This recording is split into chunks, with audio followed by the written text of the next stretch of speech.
Good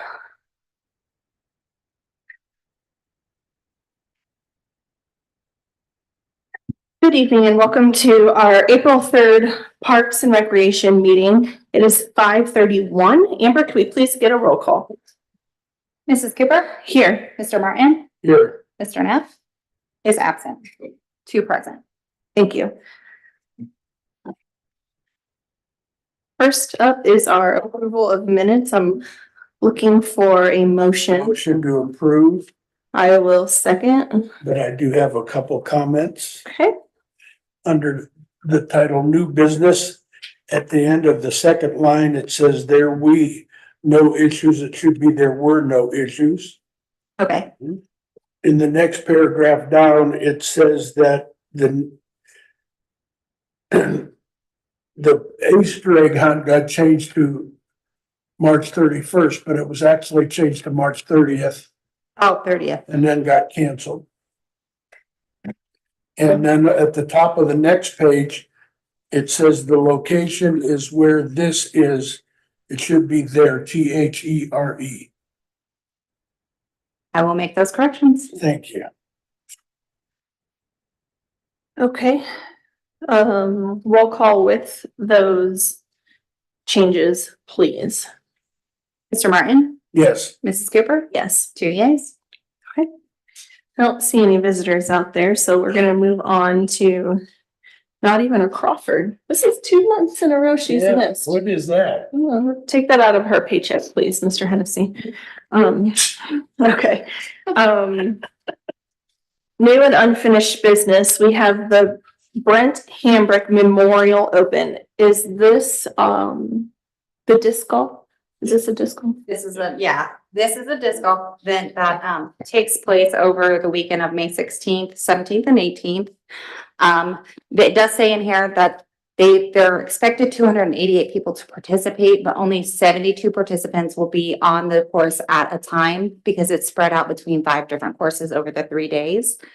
There is a fee, 100% of that fee goes to the Brent Hambrick Memorial. So it's all charity. It runs from 9 a.m. to 6 p.m. Last year, we had no issues. They'll bring in some porta potties on Friday. They'll be removed on Monday. And then they'll come in and do extra cleanup if needed. So I have no problem with this. Have they made any arrangements as far as traffic control is concerned? I haven't. Coming and going? We didn't have any issues last year. I know the police went out and checked on it while it was happening just to make sure things were going. It went off with no incident last year, so I don't anticipate, this is the 3rd or 4th year I think they've done it. So not that they just have their safety plan in here is to call local, because it's so spread out, emergency services if needed, but. You said they come back and look at trash? Yeah, so the Columbus Disc Golf, the Flyers, they work with us in keeping the course updated. They take care of the baskets and the signages out there anyways. They're really good at coming back and making sure the course is taken care of. Okay. Do you need anything from us other than a verbal, we're good? We just need that verbal approval. Okay, we're good. All righty. Fine with it, yeah. All right, thank you. Next up is our solar eclipse safety and traffic plan. So this plan just details the overall traffic pattern for the event, where all the parking will be, where parking is not permitted. And we've given this to the fire department and the police department And EMS. and EMS, so they're aware of how we're trying to arrange everything for the event. This plan will also be given to volunteers and staff working the event, so that way everyone's on the same page and there's a clear understanding of. Yeah, it starts on packet page 13. That's what I'm looking for. Thank you.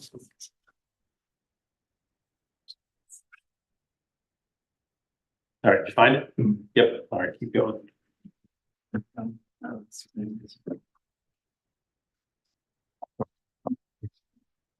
So All we're right. we're gonna be parking at the church, it looks like, too. Is that right? No. So the parking in the church, since it's paved, it's gonna be primarily for residents who are handicapped. Oh, that's the handicapped, okay. Yes, so the main parking lot is gonna be further back near the disc golf course. And we're gonna have a parking attendant monitor that, so we're gonna have people like telling them where to park.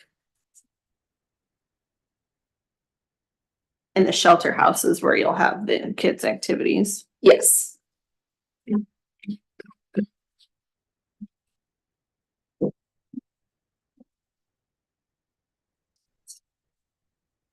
We do have a little bit of parking along the grass as well, if it's dry enough. So one of the things in the administrator's report just talk about, we're continuing to monitor the weather. If we get additional rain, it may limit our ability to carry off this event. So at the moment, we are planning, full steam ahead, but with the caveat again, that if excessive rain comes in, we'll Yeah, we have to make some adjustments. Or if the weather is particularly bad on that day. The weather changes. Are you anticipating people will show up with tents to put up and that kind of thing to hang out under while they're snacking and whatever they're doing? I just don't know. Well, we're encouraging people to come and picnic. So I guess if you picnic with a canopy, I guess that could happen. I don't know that we would anticipate a lot of that, though. Okay.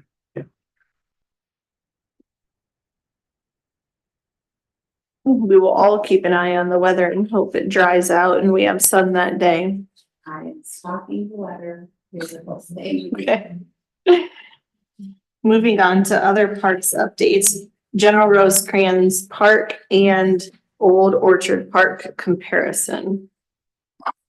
So this report starts on packet page 20. This was going off the conversation from last meeting, asking about a comparison between the scope of work. So in General Rosecrans Park, the scope of work was much larger. It was a larger area. However, there's more work that needs to be done in Old Orchard Park, even though it's a lot smaller. Aaron Noblet, he was contracted to do the cleanup within General Rosecrans Park. That was primarily just the wooded area, I believe, in the front of the park, just removing the invasive species. He does not have the equipment to do large tree removals. So he gave us a couple different companies, local contractors that we could reach out to for the removal of the trees if we wanted to proceed with that. And then I also added into the report storybook trails. First Lady Fran DeWine is very passionate about these. There's a few within Central Ohio. The closest one is Allen Creek State Park. So they're about half-mile trails, primarily about a lip trail. And they have these little panels that depict a storybook. So the idea is to go to different panels along the trail, read through the story while also enjoying nature. And it's a great thing for families as well. Mm-hmm. So that was just kind of an idea that was thrown in there. Like the sound of that. I think there's ones maybe similar in Mount Vernon, but I think that might also be coupled with, they have these where it will show you decomposed trash. Have you seen those before? It'll say like, this has been decomposing for 200 years and it's like still a full diaper or whatever it is. But I think I've seen those before. I like that idea of a story.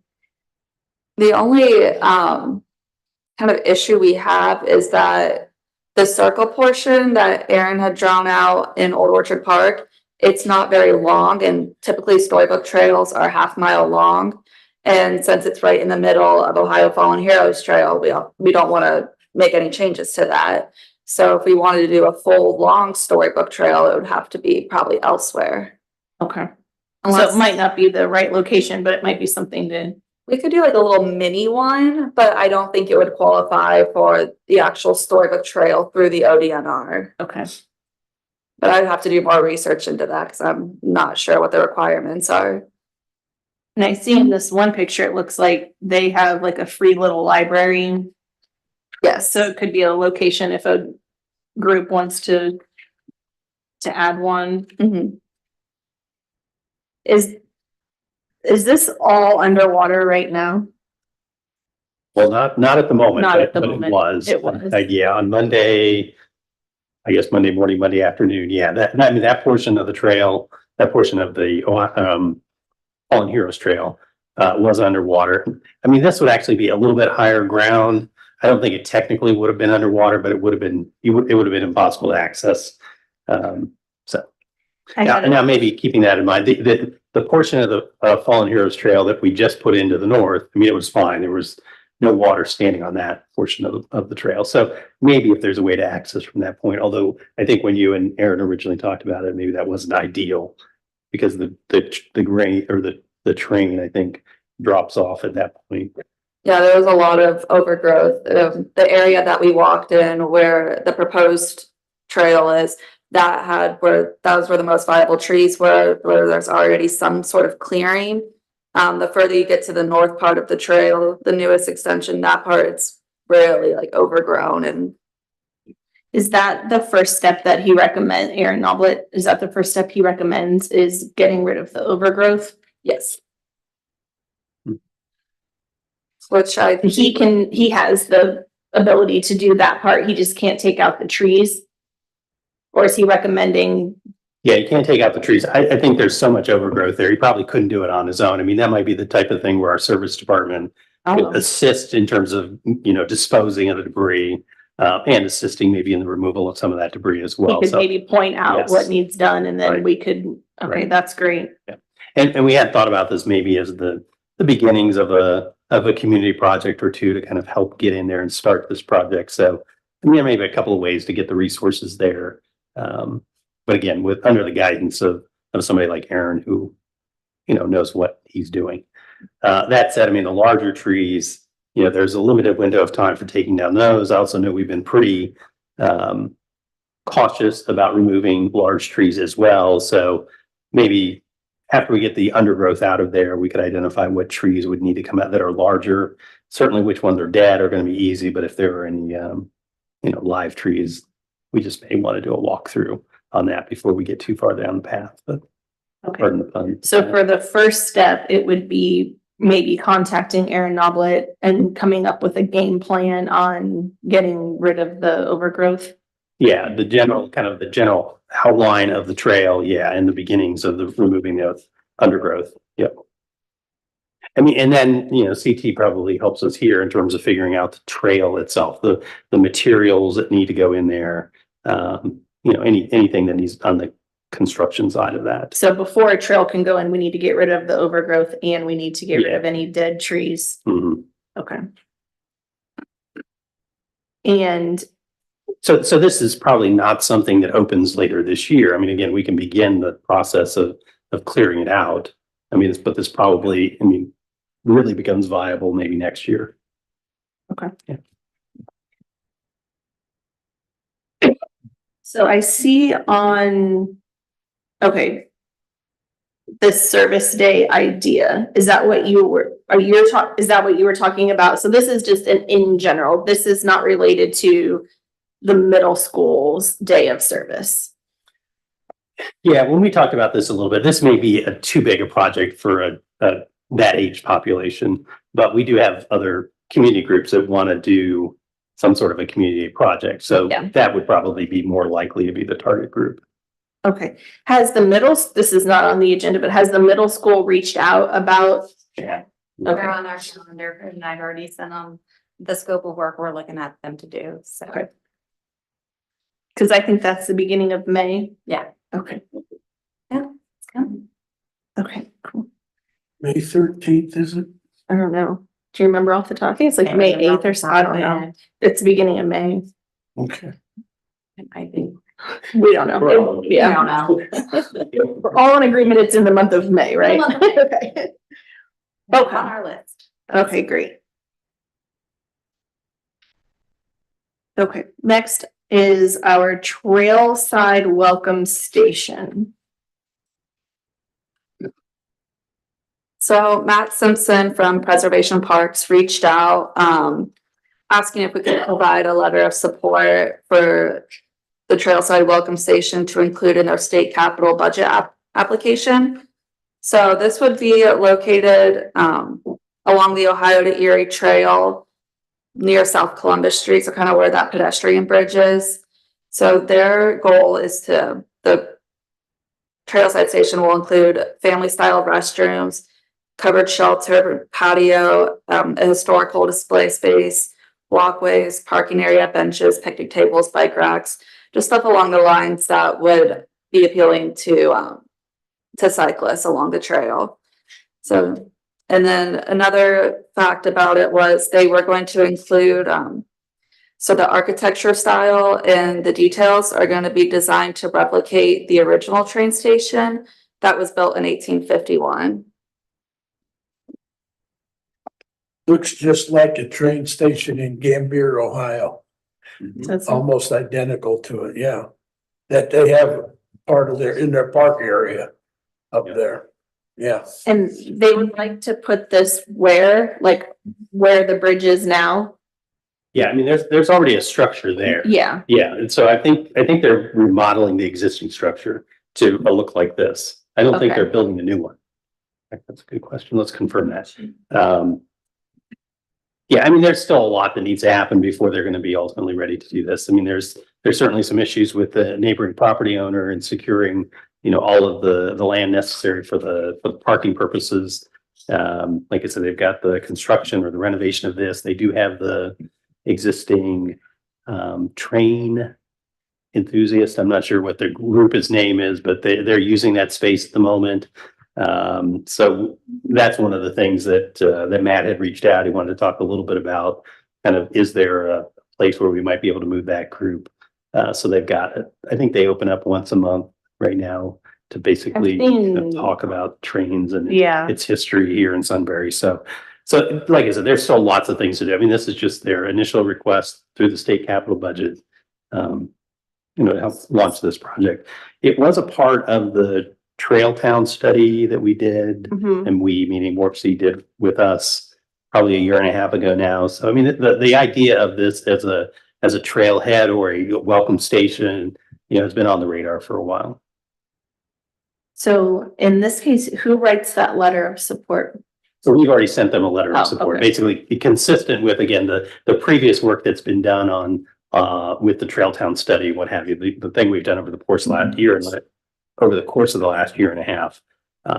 So yeah, they've got what they need. They're submitting this as part of their capital budget request. Oh, I see it in here. I apologize. Okay. Yeah, I mean, it'd be a great feature if we can make it happen. And, Yeah.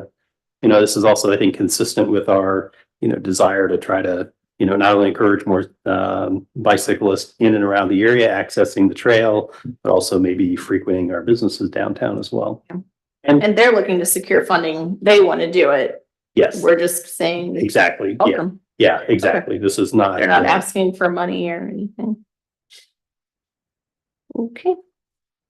And then Alyssa, I assume with our monthly park update. Yes, so Evening Street Parks, it's the same, still trying to identify the different tree types for the service day. Freedom Park, city's hosting the solar eclipse event. We had a meeting with police, EMS and fire to discuss the safety and traffic plan, which is also included in the packet. General Rosecrans Park.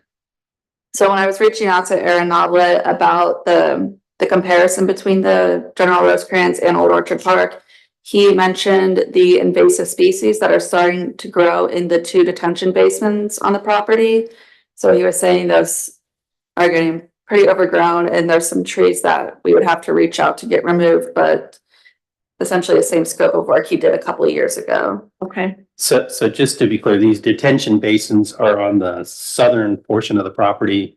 On I think both ends, is it both ends of the baseball field or softball Yeah. field, whatever that is. Mhm. Kind of, if you think, when you drive by it, you'll certainly notice the one that's closest to the road. There's a tree, pretty large tree that actually is almost on its side in there at the moment. So I think that, his thought was that, not only is there invasive species in there, but we probably need to do something to help maintain that stormwater purpose or that stormwater detention basin. So we did confirm that's in the city's portion of land over there at the school. So, so just meeting with him to understand what we need to do. Again, that's not something he would be able to do, but we're trying to assess whether it's our service team could do it or if we would need to engage somebody else to help do that cleanup.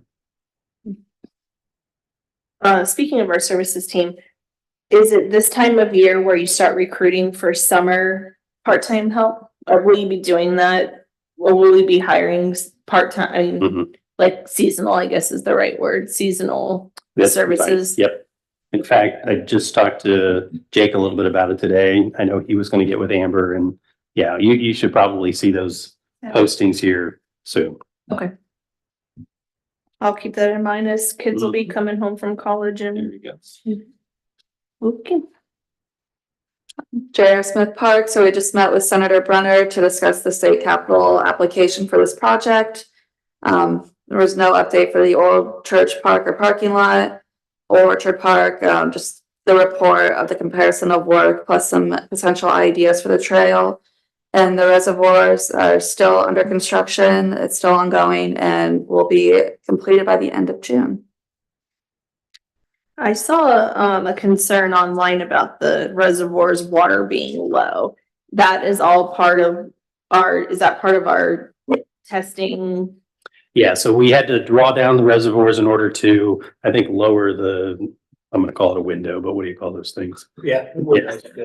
Yeah. So basically cut a window a little bit lower into the concrete structure so that the water levels, if they reach that point, they begin to dump into the well and start to work their way down and out of there. And again, that's part of the emergency backup. That we CP ran into issues. when Right. doing this project. So, yeah, it was drawn down for that purpose. But what we learned, I think, is that it's probably a little bit lower than we would have liked, but that was part of that had to do with the valves and just kind of how they were operating as they were trying to do one reservoir versus the other reservoir. So, but it's all, I mean, it's secure. It basically should be coming back. I mean, it takes a little bit of a while for that to happen, but been a pretty rainy spring, so maybe that's, Yeah, that helps. yeah, there's the upside of a rainy spring. Okay, well, that'll be great to have that project kind of wrapping up. Yeah. Okay. Any other parks business? Nope, it all sounds very good. Yeah. Any other parks business from staff? Motion. Thank you. Motion to adjourn. I'll second. Mr. Martin, Yes. Mrs. Cooper, Yes. 2 yeas, we are adjourned.